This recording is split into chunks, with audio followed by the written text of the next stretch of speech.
Blood on the Tracks.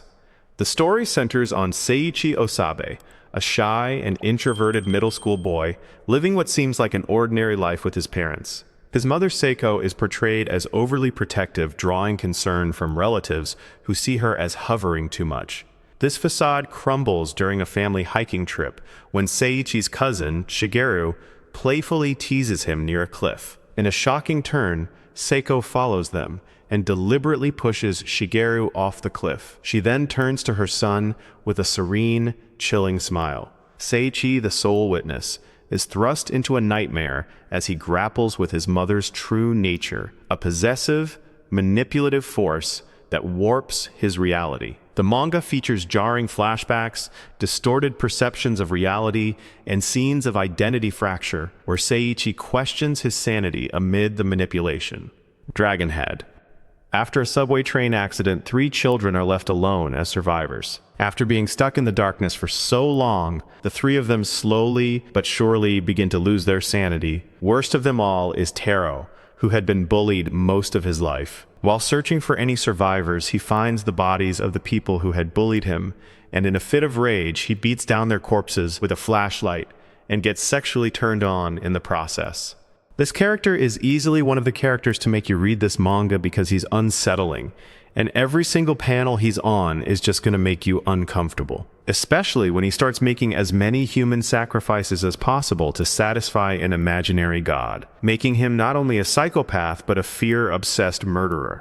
Back when you call this Devils, it's about a seemingly ordinary high school student who's living a quiet, normal life. But here's the hook. He has total amnesia about the last 15 years of his life, starting from a bizarre incident where he woke up bound and adrift in a boat at sea. But when people from his past find out he lost his memory, they start trying to hurt him in every way possible. As it turns out, he was a really horrible person before he lost his memory. He now decides to trace back his steps and find out what type of person he was. But the more he digs, the more gut-wrenching the story is. He finds out he once sexually forced himself on his classmate. He then forced her brother to pleasure himself and watch as his little sister got assaulted. Prison Lab.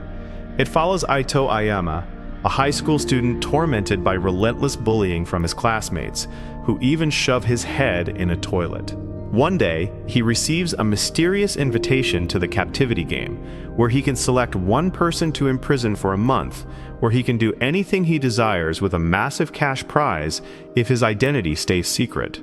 Ayama chooses the leader of the bullies to hold captive, unleashing a brutal cycle of revenge and psychological torment in an isolated cell. But the game reveals darker layers involving other participants, hidden agendas, and Ayama's own buried demons. Blending gore, suspense, and moral ambiguity, the story delves into themes of vengeance and the consequences of unchecked power in a twisted experiment.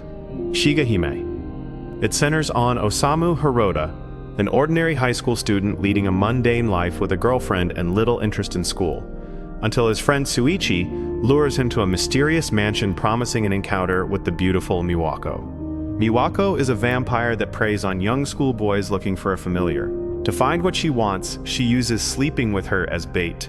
She turns Hirota into her slave. His sole reason for existing is now to give his master a new heart. At night, he becomes a hunter to not only feed Miwako, but to kill other demons and monsters of the night, causing him to slowly lose his humanity and become a puppet that's controlled by Miwako's strings. Piriko Kill. It centers on Minami Sakura, an ordinary young woman who finally lands her dream job in Tokyo at a company with a sparkling public image. But behind the scenes, it's a toxic black company, rife with overwork, harassment, and hidden corruption. When gruesome murders begin claiming employees one by one, the office descends into panic as the vengeful entity, Kiriko, crashes the party, unleashing a blood-soaked nightmare of revenge that no one can escape. Kiriko's methods of killing are brutal, as she is willing to kill anyone you ask her to kill. The story delivers a short, visceral gut punch of terror that leaves little room for mercy. Until your bones rot. The manga is about a group of kids who 5 years before the story even starts, got together and murdered someone. Every year, for 5 years straight, they have been visiting the grave. But on the 5th year, something strange happens. Instead of finding the body, they find a cell phone where the body is supposed to be. The phone starts ringing, and the caller on the other end threatens that if they don't do what he says, he will reveal all their secrets. The manga has suspense and dysfunctional friendships, all the great ingredients to make a great manga.